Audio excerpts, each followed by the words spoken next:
దోసిళ్లతో నీళ్లు తీసుకొని పొట్ట మీద చరుస్తూ పోసింది. కళ్ళలోకి నీళ్లు పోకుండా నుదురు మీద అరచెయ్యి అడ్డం పెట్టి స్నానం చేయించింది. స్నానం అయిన తర్వాత చెంబుతో నీళ్లు తీసుకొని శివుడి చుట్టూతా తిప్పి దిష్టి తీసింది.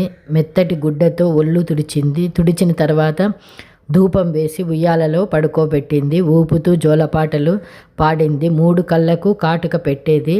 పొట్ట మీద పడుకోబెట్టుకొని జోకొట్టేది. ఆ ప్రతిమను శిశువుగా భావిస్తూ దొంగాటలాడేది. ఒక వేలుని ఆసరాగా ఇచ్చి నడకలు నేర్పుతుంది. ఇలా రోజు అనేకములైనటువంటి బాల్యోపచారాలు చేస్తూ వాత్సల్య భక్తితో పరమేశ్వరుని సేవించుకుంటూ ఉంది.